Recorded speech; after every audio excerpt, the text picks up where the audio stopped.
I do. Are we ready? Early. It's early, so I don't forget. But now we're recording, Yes. okay.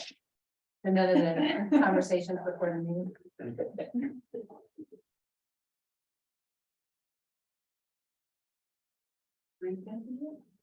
It's not, it's in Jackson. Engage. Oh, that's what you're doing. Yeah.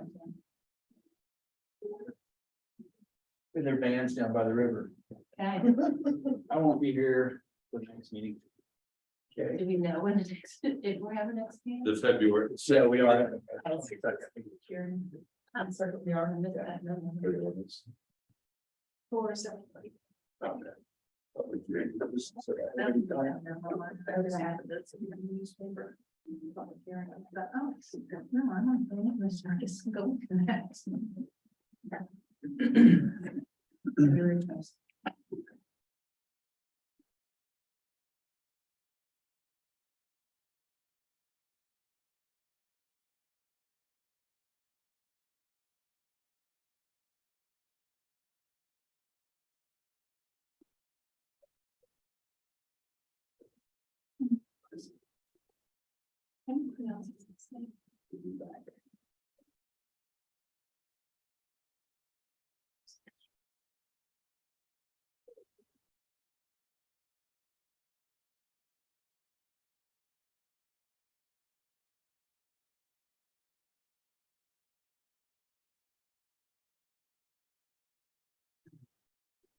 Well, look at that, it's 5:00.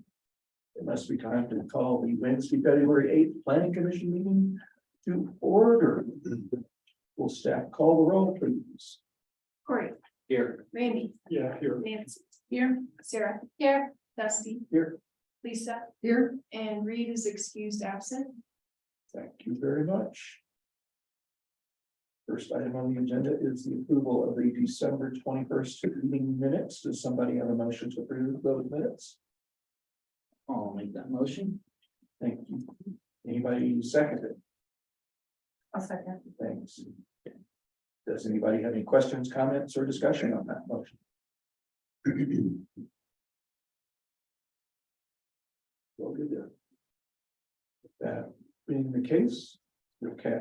We'll cast call the roll. We'll staff call the roll. Sure. Yeah. Lisa, Yes. Sarah, yes, Nancy. Abstain. Randy, Yes. Corey, Yes. Dusty. Yes. Thanks. All right. On to business. Introduction of Chris Valdez for AICP, Community Senior Planner with Community Planning Strategies, CPS LLC. All right, so Sherry? we have on the Zoom, we have Chris and TJ with CPS. We've been working with them and have contracted them to provide planning services for Mount CB, specifically for the Village of Mount CB, PUD, the Prospect PUD, and Nordigan PUD. So we're really excited to have them. And yeah, do you want to? Yeah, I mean, that's it. We just wanted to, one, let you know, and then just have a little bit of a face-to-face before we get into it in the coming Yeah. weeks. It's good to see you all again. Yeah, so yeah, Chris and DJ, I don't know if they have anything to say, but yeah, again, we just wanted to get them in front of you. Take the opportunity tonight to get them in front and just do a quick introduction. Thank you. Anything from you Yeah. guys? Well, I just wanted to quick say hi and say I'm really excited to be working in your community. And I've been doing this for a little over 25 years. So I started when I was 2. I'm just kidding. So anyway, I'm just thrilled to be included in the process of these 3 projects. And we're just slowly but surely making our way through all the documents and look forward to being in front of you. Excellent. And I'll let TJ actually introduce himself. Yeah, hi, good evening. It's so nice to meet you. And Randy, good to see you. For those who don't know, actually another community that we work in, Randy's doing some work in too. So, but yeah, we're excited that we can help out. Chris will be the point of contact. We have a whole stable of planners behind the scenes too. We're based in Silverthorne, so we're not necessarily local, but we understand, resort communities, and Chris is over in the Vail Valley. So we are very excited to be helping you out, and hopefully making a long-term relationship. That's what we seek to do. So we'll hopefully see you more in the next little bit. Thanks so much for giving us this opportunity. Yeah, thanks for being here tonight. So moving on to the, I have a couple of questions oh. Okay, before they leave. sure, all right, sorry. Hi, welcome. Is it y'all's intention that when some of these big meetings happen, like on these projects, to be in person, or are you going to be on Zoom? TJ, I'll let you answer that. The arrangement we have is anytime that you need us there in person, we'll be there in person. We have fees associated with that specifically because, rather than travel time and everything. So it's predictable. The goal is whenever we need to, weather pending, we would be there in person. I just, personally feel on some of these bigger applications, it's more impactful. Correct. When you're in the room versus on the TV. So if that affects budget, Yeah, we'll sort through that. I think my thought process is, at least for the first meeting, to definitely have those in person, and then we can, see what we need to do from there on out. I'd like to think I'd make that decision in conjunction with the planning commission and the town council, and not just unilaterally on my own. Do we have a time frame for first meeting? We don't, they're currently still onboarding, processing the information. We're scheduled to meet next week. And then we're shooting for the following week to introduce them to the applicants and, get that discussion going there. And depending on the application, we might, like North Village is further along than some of the others. And that's I've designated that one as the priority for the group. So that's how it'll work, but nothing is scheduled and set. So Nancy kind of ties into a bigger question that I have is where a lot of these projects are. I think we know where North Village and Prospect are, but Nordican version 4.0 or wherever we are, Nevada Ridge, Hunter Ridge, the villas, there are a lot of projects, and I'm sure you guys have been sorting through whose desk they end up on. But I think maybe for our next meeting, if we could just have a simple bullet point list of where they are, and even like what the horizon might be. And I know that might be throwing darts at a calendar, but Yeah. Well, the only three that are in process are Nordic, Upper Prospect, and North Village. Nevada Ridge is working through things, and they have been for quite some time. We haven't heard from them in a while. We haven't gotten anything from the villas, I don't believe. Hunter Ridge is far enough along. They're at the final plat stage that will probably just handle that one at staff level. So the three that they do have the ability, and we kind of have said, other things as they come along. But right now they're tasked with those three applications. And it's both of our goals to have them see them to the end. I don't really, when we hire, my replacement and Hillary's replacement, I don't want to switch the reviewer a third time on them, at least the third time in the case of North Village. So they've been tasked to see those three to the finish line. And we're currently advertising. The deadline for community development director was up on Monday, and we've got 5 applications for that. And so we'll work with these guys, and we'll work through trying to get that position filled ASAP. Then Hillary's replacement will come after that. And so hopefully once that all settles, we'll have, our future projects, we'd be able to handle those in-house, but it'll also be a benefit to have these guys on board. But when we bring the new people on board, they're not just inundated and slammed with what we currently have going on. Does anybody else have any questions for Chris or TJ? Okay, I'm sorry, sorry about that. It's been a while. All right. Moving on to wayfinding illumination and proposed amendments to the exterior lighting standards of Mount Crested Butte. Awesome. So we wanted to bring this before you today since the BBA approved the first round of funding for 2023 installation. And we wanted to do a show and tell. We have some materials here and it kind of shows you what the LED style illumination looks like. And then there's also the retroreflective style illumination. And with that, we had a meeting with Jerry, our legal counsel, and we're looking through the sign code and chapter 21 exterior lighting regs, and these didn't perfectly fit within the square of our current town code.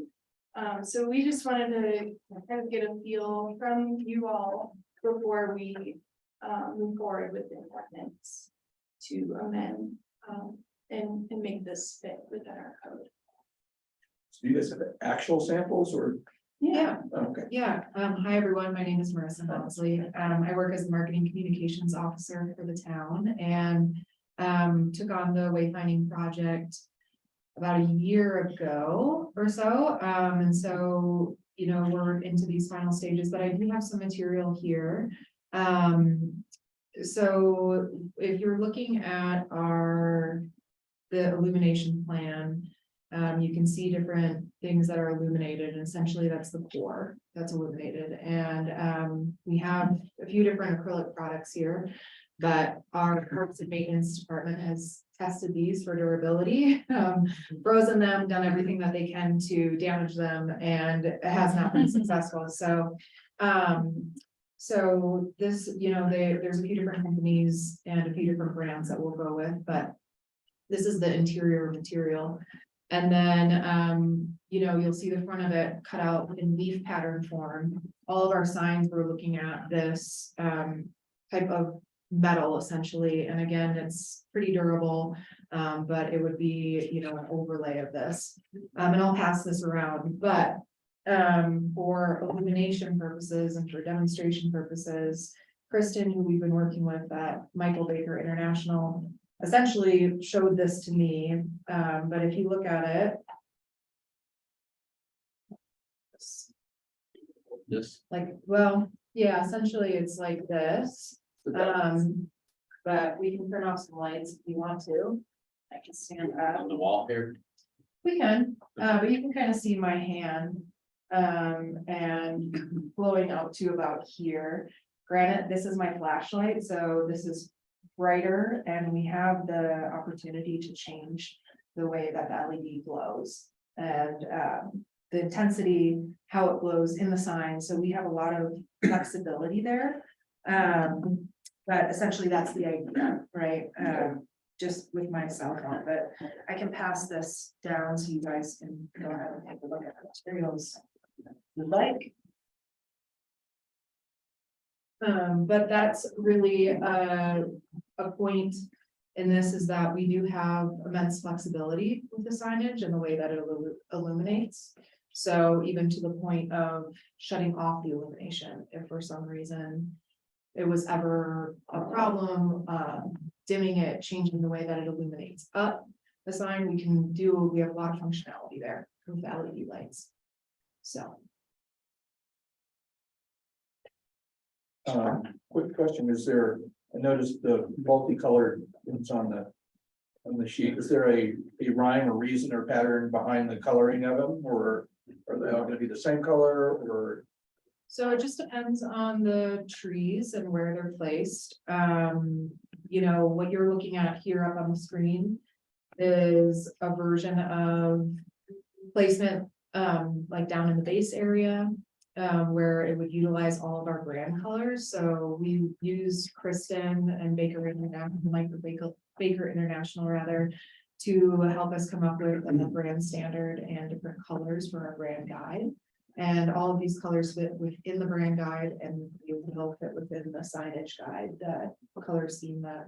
So there's not anything like, you know, For, the blue ones are for healthcare, or the red ones are for, you know, we, for like town hall, will most likely have the two blues and perhaps a green. Right, so because town and our rebrand is kind of blue, we'll go with that. And CVMR will probably have some more red schemes in them, in the base area. But we get to really kind of play around with that. Okay. Yeah.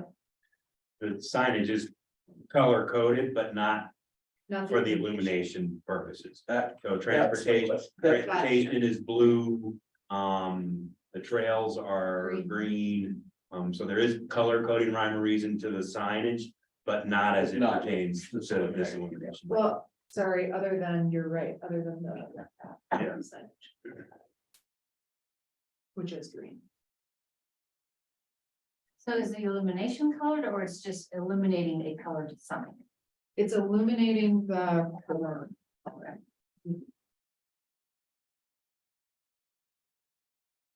Anybody else? Well, these, you said the core. You're referring to that colored The grass is the core of the sign.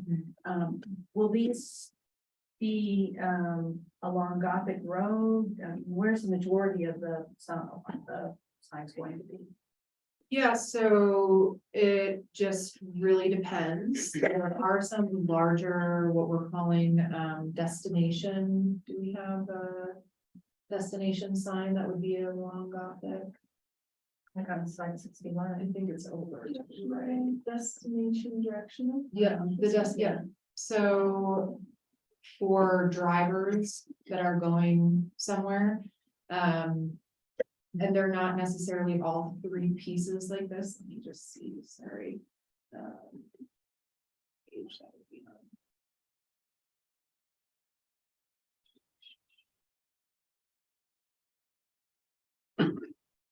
So it's actually page 14.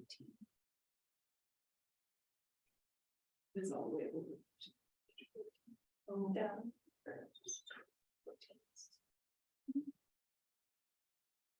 Yeah, this one to the right, yeah. There you go. So this is an auto directional sign. This would be an example of one that would be on Gothic. And the placement of those, there's a few of them. I want to say there's 3, perhaps going up the mountain. I'd have to look at the map of it, but we have the map that outlines all the placement of the signs. So we already have downward facing lights up Gothic, sort of evenly spaced. Will these be placed under those or on the opposite side of the Gothic Road? Or I would how have will they to, work with the existing lights? yeah, I'd have to take a look at the map, but we would place it as, as such that it would be, I would imagine, spaced out. I don't envision these being placed underneath the lamppost. I can double check the map, but I guess for this meeting, so we've already approved the locations of all of the signage. I can certainly provide that for you, but I think what I'm looking for direction on is the illumination piece. And how it fits into our code so we can move forward. And so on these, the actual wording of the sign is reflective to headlights, but not illuminated, right? So this particular is illuminated and reflective to headlights. It's both, Well, the one that we're looking at. the wording The- is just reflective. Correct, right? yes, Okay. correct, yeah. None of the words are lit. The brown pieces are not, lit. Correct. They're They're reflective. retro reflective. Yeah. Just making sure it was what I thought it was when I was looking. And so when we met with Jerry, just to kind of bring it back to where we're hoping we're headed tonight. In chapter 16, there is a definition for government sign, which is exempt from. It's in the exemption section of chapter 16. So all the lighting standards within that chapter do not apply.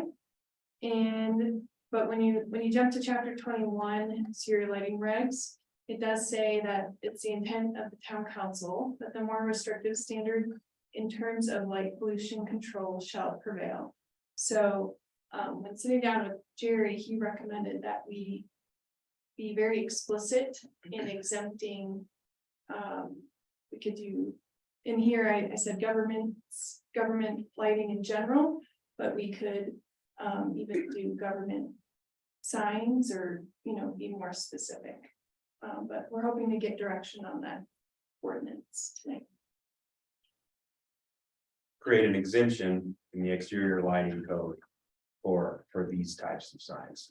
Well, I would be, I do not find these obtrusive or offensive in any way. I think they would accomplish their objective. However, we've come a long way on what I would consider government signs like the street lights and the lighted, I'm not sure what we call them, but signage for condominiums that are available off specific roads and superstructure signs, I think is what they. Yeah, those are coming down if they haven't all already. They come down by themselves. Well, that's part of trying to be proactive.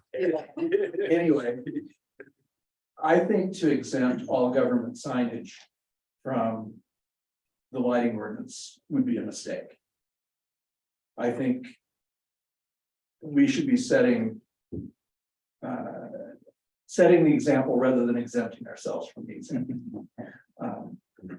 And to me, just applying the wayfinding signs, which are going to be quite a few, with an exemption makes some sense.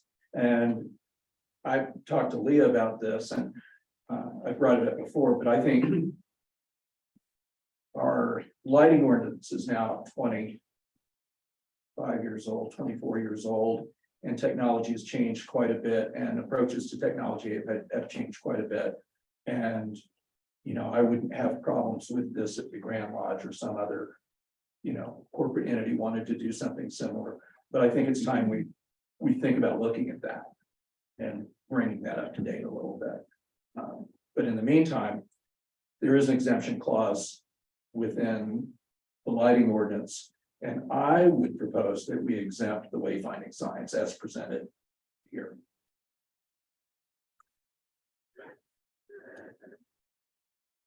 I'm answering my own question for everyone else. And under that scenario, does he put in an exemption in the exterior lighting code for the wayfinding sign? Correct. Right. Because the definition of a government sign is very broad. And so I would agree that we don't want to exempt all government signs. Yeah, 5 years down the road, we build a new town hall and, the architect wants to light it up like the Taj Mahal. Yeah, and there's multiple ways we can do that. If the planning commission, if this consensus is to go down that route, one way is we could, in chapter 21, create a definition for government signs that specifically fits this, and then exempt government signs pursuant to that. That definition, there's a number of, I think there's plenty of it's just a matter of how we word it. And where At the end of the day, I think if that's the way you prefer to go, I think we can get there. And there may be, 5 other opinions. Yeah, no, that's why I opened it. It's like, I'm not saying the done deal. But I think if that's the intent, there's easy ways to word it to be specific enough to what we're really trying to examine. Right. Not unintentionally capture things that we don't necessarily want to. Right. I would agree. So that being said, Corey, any comments from you? Any ideas? What are your thoughts? Without opening a huge can of worms, back into definitions. I worked in the sign industry 15 years ago, and I've seen the change in and illuminated signs, so. You just gotta be careful how you word it, whether it's a, a hidden source illumination or, Yeah. but keep in mind, that's constantly changing right now, so. Yes, it is. That's the only thing I have is just be careful with how we word things. Because it's gonna change. So, but I don't have a problem. I think it looks great. Randy? I'm fine with what you're proposing and what Carlos is adding to that. Nancy? I need some clarification on it. I understand what you're proposing and I agree with. It's too broad to say all government signs and we need a variance for wayfinding signs. Now, usually we do variances on a case by case basis, but Carlos has said we're putting it in the actual. Yeah, so this is what we're proposing Town is not a code. variance. There's a exemption Or an section exemption. that exists in the exterior lighting language already. So we would just add whatever we're proposing for wayfinding signs or government signs into that exemption clause. So when these come on, there's no variance process we have to go through. It's just like holiday lights. Holiday lights in commercial districts are allowed for certain months. So when someone at the Mountaineer Square puts up their holiday lights, they fit under the exemption. So they So don't. we're saying exemption for wayfinding or are we exempting government something? Well, that's what we'll need to fine tune for the ordinance, but the intent of the ordinance will be to exempt these wayfinding signs. How we word it, Because, I Well- mean, is wayfinding a common term? well, that's Everybody why uses? we need to, when we get, we haven't drafted the ordinance yet. That's Uh-huh. part of. Government wayfinding signs. Yeah, because what we call them. The maybe- weddings up here.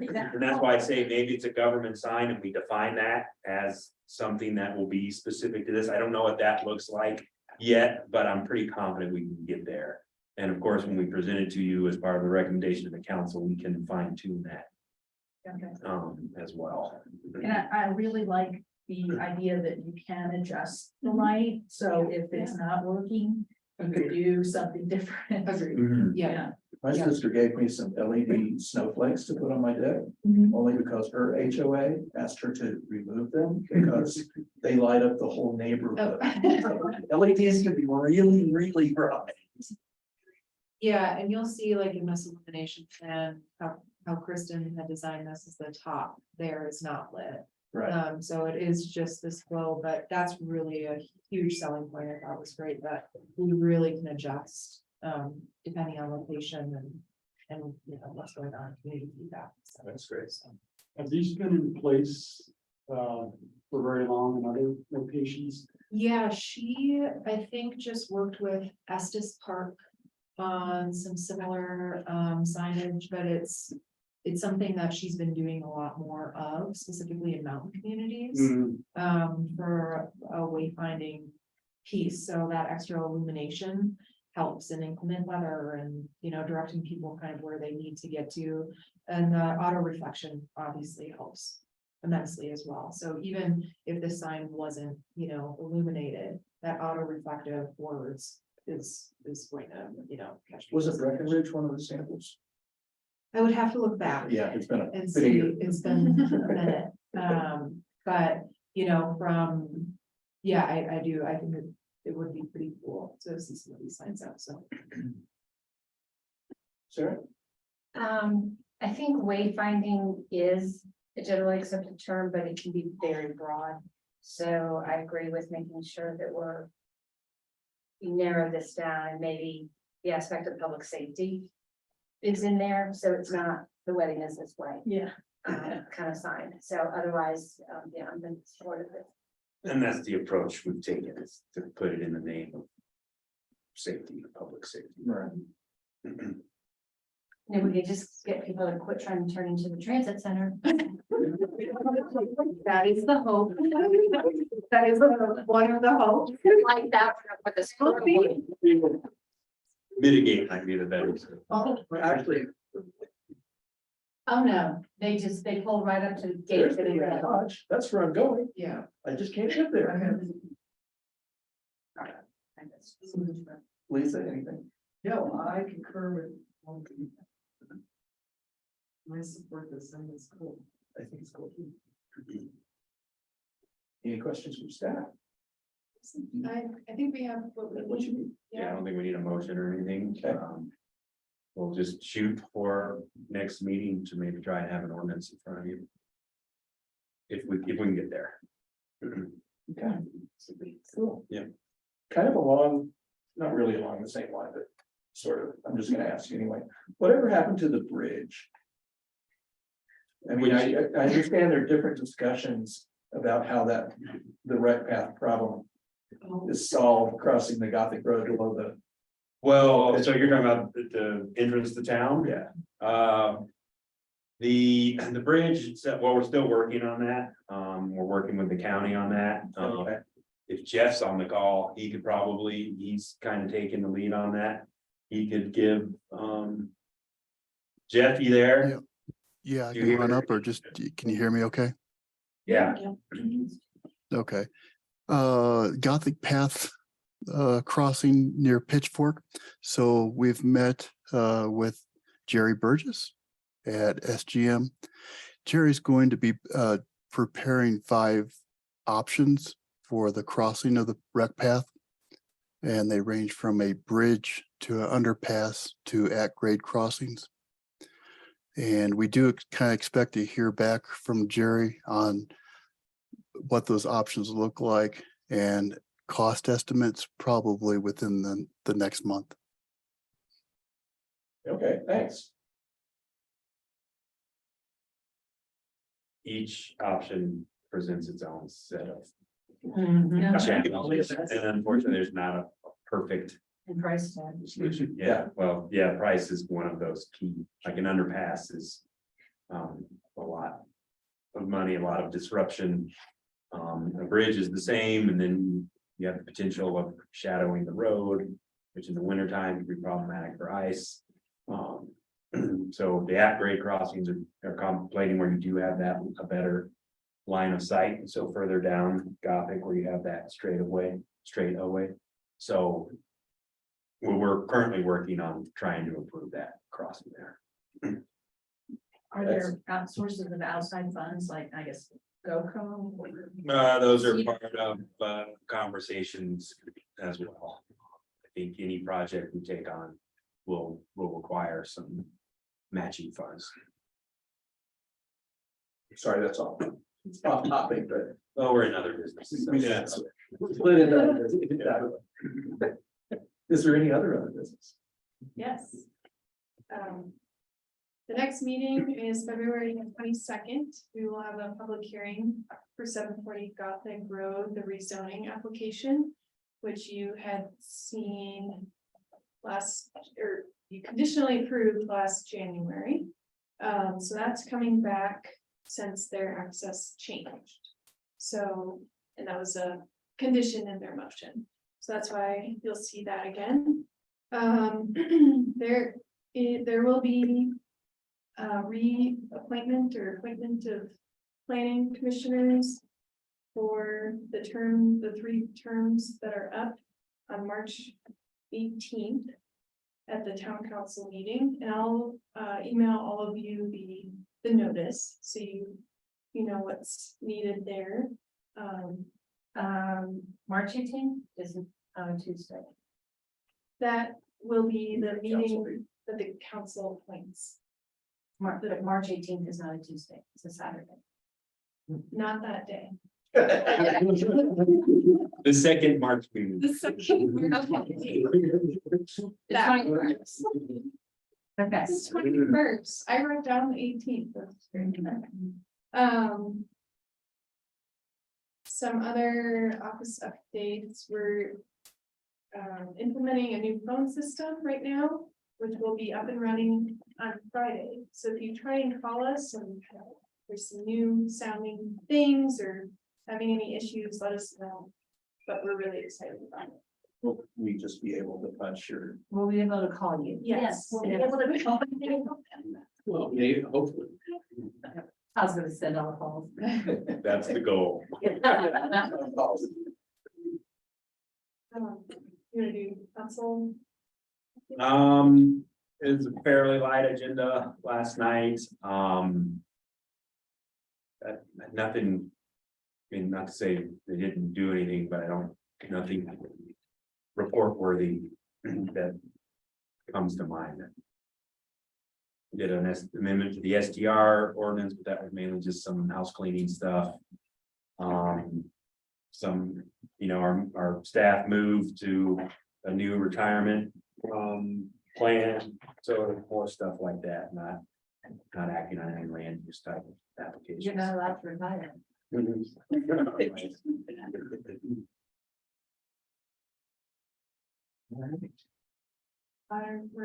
you have anything to add?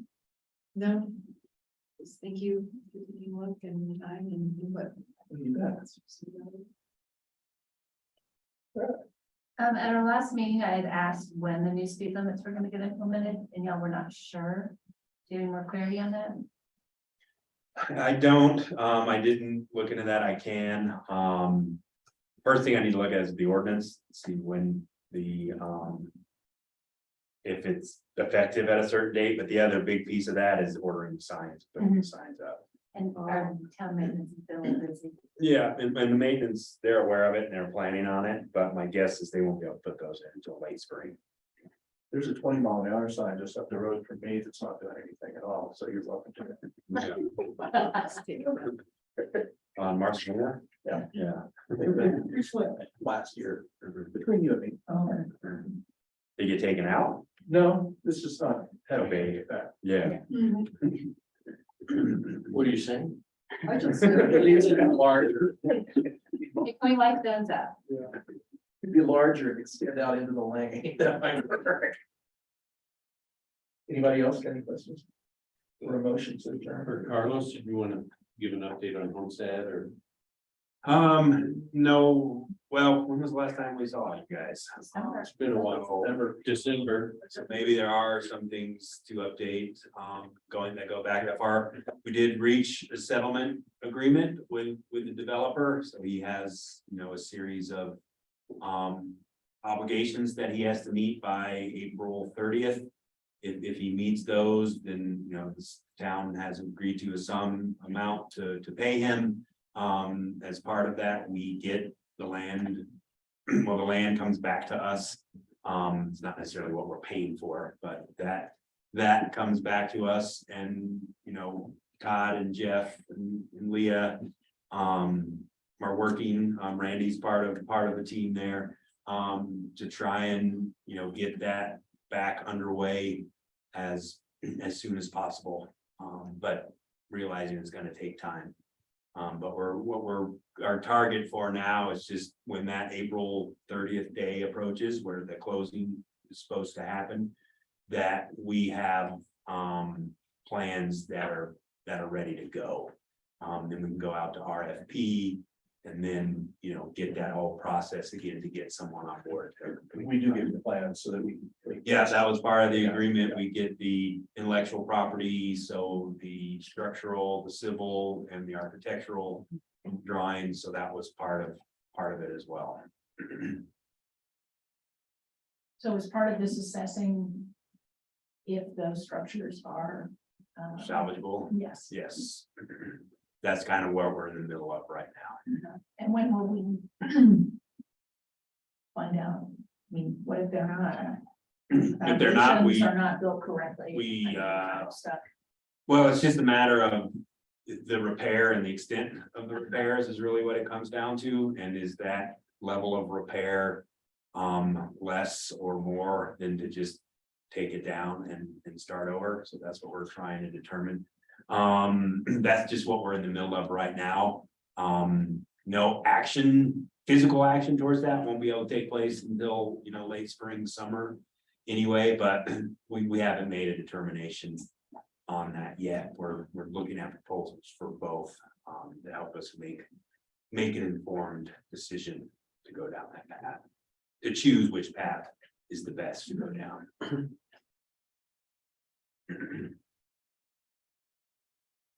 Anybody else? I'm going to adjourn. Thank you, Sarah. Do we have a second? Second. Thank you. We'll Will staff? Oh, that was great. No, it's horrible. I thought I saw Randy. It's now. So I thought he said. Randy said that fast, or it was just, no. Nancy. Here. Does that mean you're gonna stay? It had been. Yes. Randy. Yes. Yeah, Lisa. Yes. That's- Yes. Yeah, thanks, everybody. We are.